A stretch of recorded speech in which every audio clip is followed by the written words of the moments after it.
Assalamualaikum warahmatullahi wabarakatuh. Kenalkan, nama saya Lisnani Fatimia Marwa dengan NPM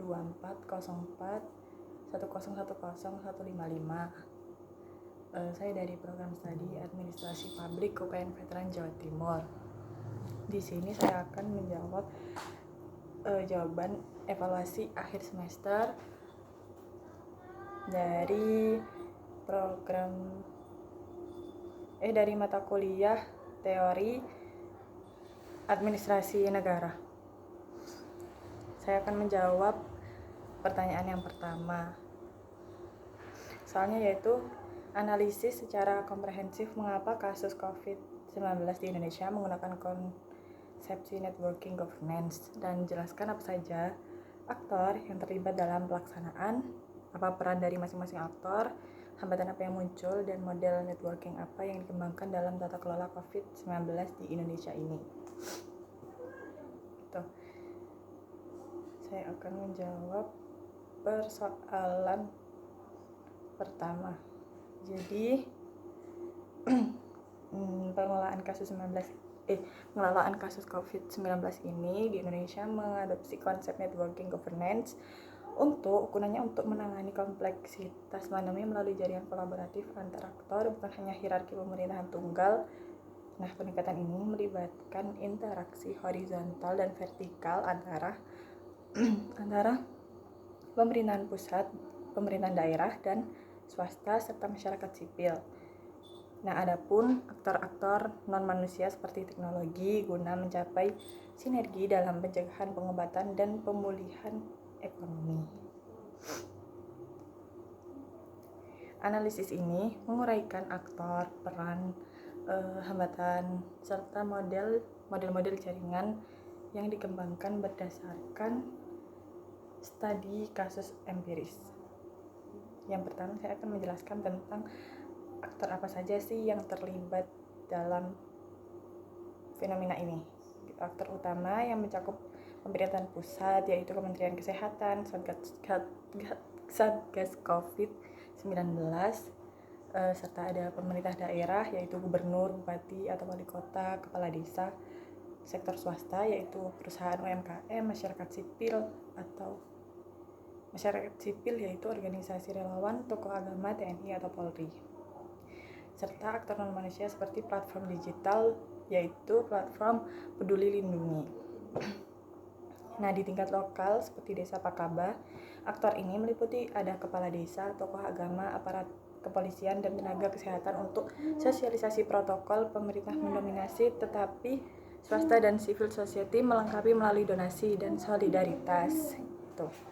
Nah, yang kedua ada peran masing-masing dari aktor tersebut yang sudah saya jelaskan, yaitu ada pemerintah pusat menetapkan kebijakan nasional seperti PSBB, anggaran refocusing dan vaksin, serta mengkoordinasikan bantuan ke daerah-daerah multi-level governance.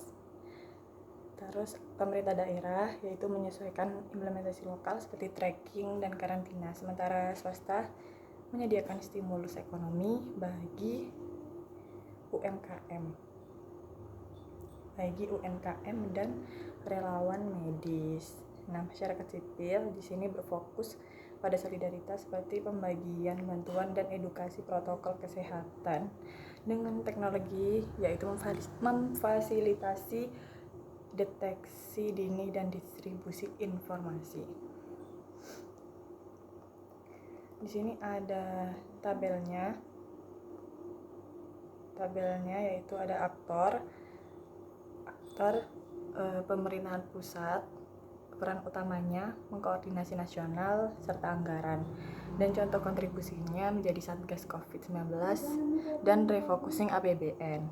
Terus yang kedua ada aktor pemerintahan daerah, peran utamanya implementasi lokal, contoh kontribusinya PSBB regional serta pelacakan.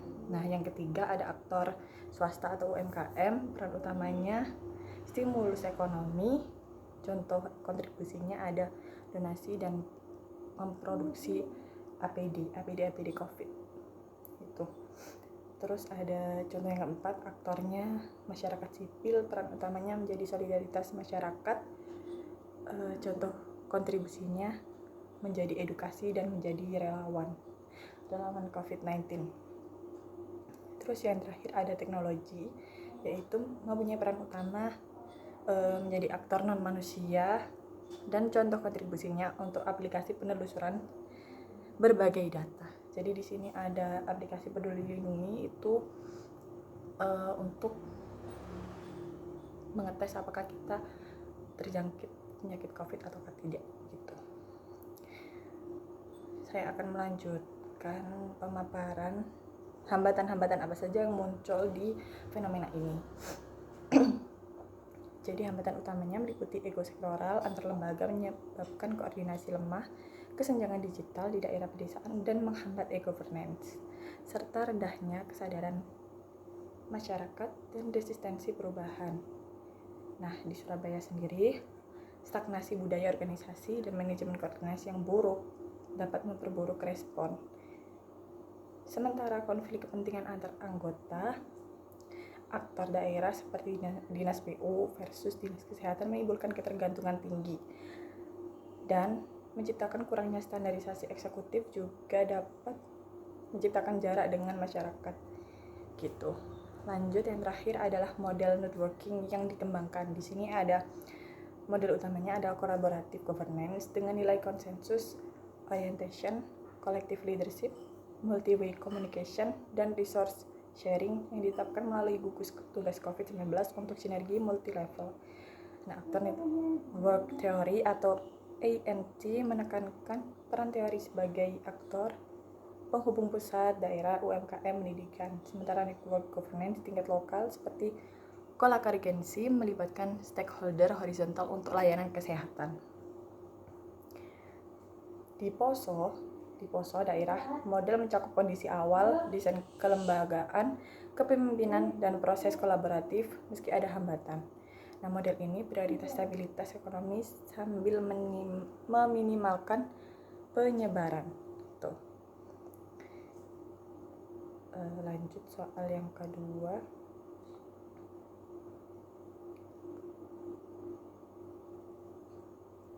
Soal yang kedua adalah pemerintah Kota Surabaya memiliki struktur aktor seperti kader Surabaya Hebat untuk menangani stunting.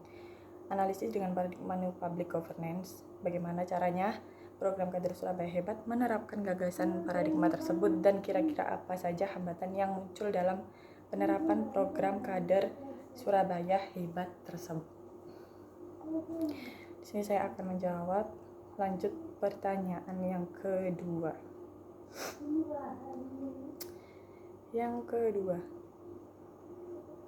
Nah, program kader Surabaya Hebat atau bisa disebut dengan KSA mewakili struktur aktor inovatif pemerintah Kota Surabaya dalam menangani stunting dengan melibatkan ribuan kader perempuan di tingkat RT sebagai agen perubahan utama. Analisisnya melalui paradigma New Public Governance atau NPG menunjukkan bagaimana program ini menerapkan prinsip kolaborasi jaringan, partisipasi warga, dan inovasi berbagai komunitas untuk mencapai penurunan stunting yang signifikan hingga 4,8% pada tahun 2025. Meski sudah sukses, implementasi ini menghadapi berbagai hambatan struktural, operasional, dan sosial yang memerlukan strategi adaptif berkelanjutan. Di sini saya akan menjelaskan apa saja prinsip inti NPG atau bisa disebut dengan New Public Governance. Yang pertama, New Public Governance muncul sebagai evolusi dari New Public Management atau NPM yang menekankan tata kelola berbasis jaringan atau network governance di mana pemerintah bukan lagi aktor dominan, melainkan fasilitator kolaborasi antar multi stakeholder termasuk masyarakat sipil, masyarakat swasta, dan komunitas lokal.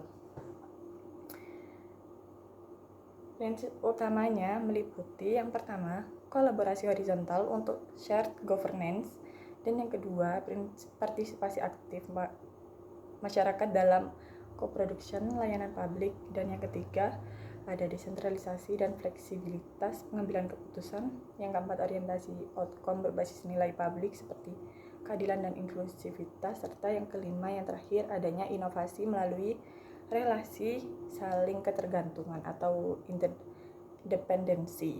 Nah, di Indonesia NPG diterapkan dalam program nasional seperti stunting melalui konferensi lintas kementerian dan pemberdayaan desa atau kelurahan, sejalan dengan Undang-Undang ASN nomor 5 pada tahun 2014 yang mendorong paradigma ini. Penjelasan yang kedua yaitu implementasi NPG dalam kader Surabaya Hebat. Nah, program KSH ini menerapkan kolaborasi NPG secara eksplisit dengan merekrut 28.000 kader perempuan sebagai buzzer atau bruser gap stunting yang membentuk jaringan vertikal dari RT hingga puskesmas serta horizontal melibatkan PLN, BUMD, dan swasta untuk intervensi terintegrasi seperti suplementasi, edukasi gizi, dan pemantauan TTD atau tinggi, tidak tinggi, dan dini. Nah, partisipasi warga direalisasikan melalui co-production di mana kader tidak hanya mendata 100% balita via aplikasi yang bernama Sayang Warga, tetapi juga memimpin inisiatif lokal seperti Posyandu Kreatif, Lomba Generasi Emas, dan kampanye Surabaya Bergerak yang mengintegrasikan olahraga untuk pencegahan stunting. Nah, desentralisasi dibuktikan efektif di studi kasus Kali Rungkut, di mana kepemimpinan demokratis, koordinasi KSH melalui motivasi, monitoring harian, dan adaptasi strategi menurunkan kasus stunting dari 199 pada tahun 2022 menjadi hanya 72 di tahun 2023, yang mencerminkan polisentrisme NPG di mana keputusan lokal mendominasi hierarki pusat. Inovasi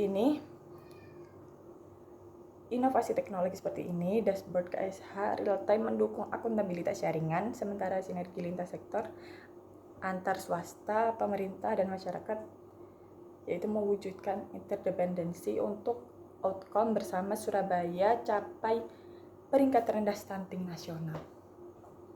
Nah, penjelasan yang terakhir yaitu apa saja hambatan utama dalam penerapan program ini. Hambatan internal mencakup kejenuhan dan burnout, koordinasi KSH antara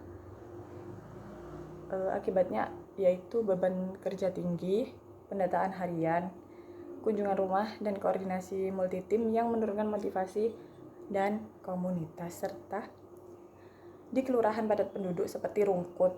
Nah, dukungan komunitas ini menjadi isu eksternal yang krusial, di mana warga sering acuh terhadap edukasi gizi karena faktor budaya atau preferensi makanan instan, ekonomi atau kemiskinan, dan lingkungan atau polusi perkotaan di Surabaya yang sangat padat itu ya guys. Terus adanya sehingga partisipasi co-production tidak merata, keterbatasan sumber daya struktural seperti dana APBD khusus minim, rekrutmen kader terbatas, dan pada perempuan RT kurangnya inklusif gender atau laki-laki, dan integrasi data antar aplikasi Sayang Warga versus PPGBM nasional yang masih manual di tingkat bawah. Itu menyebabkan hambatan stabilitas serta hambatan operasional termasuk konflik peran kader dalam dengan tugas rumah tangga yang kurangnya pelatihan berkelanjutan, dan registrasi birokrasi tradisional yang masih hierarkis terhadap desentralisasi NPJ. Secara keseluruhan, faktor pandemi, sisa, dan urbanisasi cepat Surabaya memperburuk tantangan meski mitigasi melalui intensif dan monitoring rutin telah dilakukan.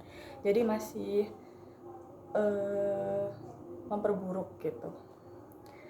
Lanjut soal yang kedua. Ini ada ininya. Ada kompleksitas ada ini, terdapat tabel-tabel yaitu paradigma TPA, fokus utama, hierarkis, aturan, stabilitas, kelebihannya, prosedur kepastian, kelemahannya kaku, lambat, dan adaptasi. Mengapa NPJ lebih unggul? Karena NPJ tampak jelek jaringan tanpa hilang kontrol.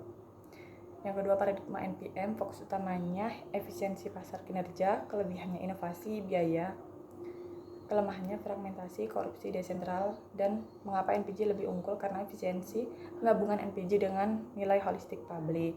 Yang ketiga, NPJ Fokus utamanya jaringan kolaboratif, kreasi bersama, kelebihannya responsif, dan kelemahannya kompleksitas, serta mengapa NPJ lebih unggul karena adaptif terhadap permasalahan jahat modern.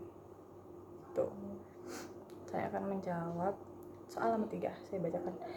Mengapa paradigma public governance menjadi solusi dibandingkan paradigma yang lain? Berikan jawaban secara teoretik dan contoh empiris. Itu tadi tabel untuk menjawab tabel nomor 3. Nah, di sini saya akan menjawab pertanyaan nomor 3, yaitu paradigma public governance atau NPG muncul sebagai solusi superior dibandingkan paradigma sebelumnya karena mengatasi keterbatasan hierarkis tradisional public administration atau TPA dan orientasi pasar berlebih public management atau NPM melalui pendekatan kolaboratif berbasis jaringan dan nilai publik. Pendekatan ini lebih relevan di era kompleksitas global di mana tantangan seperti ini, pandemi dan perubahan iklim memerlukan koordinasi multi aktor. Nah, dasar teoretik NPG yang dikembangkan oleh Stephen Osborne sejak 2006 menekankan co-creation nilai publik melalui jaringan lintas sektor, berbeda dari TPA yang berfokus pada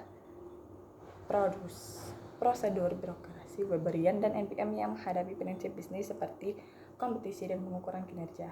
Teoritis, NPG mengintegrasikan elemen pluralisme dari public administration klasik dengan efisiensi dari NPM tersebut, sambil menambahkan dimensi partisipatif dan mengubah warga dari pasif menjadi aktif dalam co-production layanan. Kelemahan TPA yaitu seperti inefisiensi dan ketidakresponsifan diatasi oleh fleksibilitas jaringan NPG, sementara kegagalan NPM seperti fragmentasi layanan dan hilangnya nilai publik dikoreksi melalui akuntabilitas bersama dan orientasi hasil sosial. Dari perbandingan tabel tersebut menunjukkan bahwa NPG sebagai evolusi menggabungkan kekuatan pendahulunya sebagai mengurangi kelemahan struktural.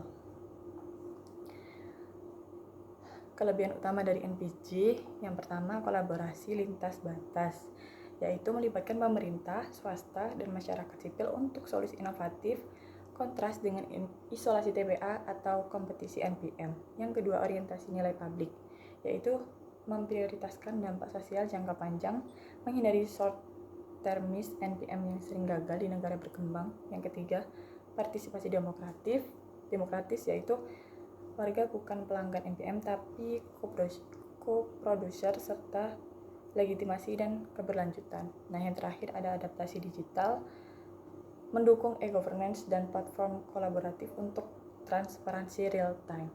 Contoh empiris global dan Indonesia. Di Inggris, program What Works Centers menetapkan NPG melalui jaringan peneliti, pengambil kebijakan, menghasilkan bukti based policy yang lebih efektif daripada NPM solo. Di Selandia Baru, transisi pasca NPM ke NPG via collaborative governance tingkat layanan kesehatan selama COVID. Di Indonesia, si Praja Sidoarjo sukses sebagai model NPG platform digital diintegrasikan data 23 OPD, libatkan warga via aplikasi untuk lapor permasalahan real time, kurangi waktu pelayanan dari hari ke menit, dan tingkatkan kepuasan publik hingga 90% kontras kegagalan NPM seperti privatisasi yang picu ketimpangan. Di Desa Nusa Agung, Bali, penerapan public value manajemen dalam NPG digabungkan partisipasi informal atau gotong royong dengan tools digital yang dihasilkan pengelolaan sampah berkelanjutan meski tantangan literasi. Kasus Panlapor nasional ditunjukkan NPG kurangi korupsi via transparansi kolaboratif, beda dengan NPM yang gagal di banyak daerah. Nah, implementasi ini bukti bahwa NPG lebih kontekstual untuk Indonesia, adaptif dengan budaya yaitu gotong royong. Sekian penjelasan dari saya. Apabila ada salah kata, mohon maaf. Wassalamualaikum warahmatullahi wabarakatuh.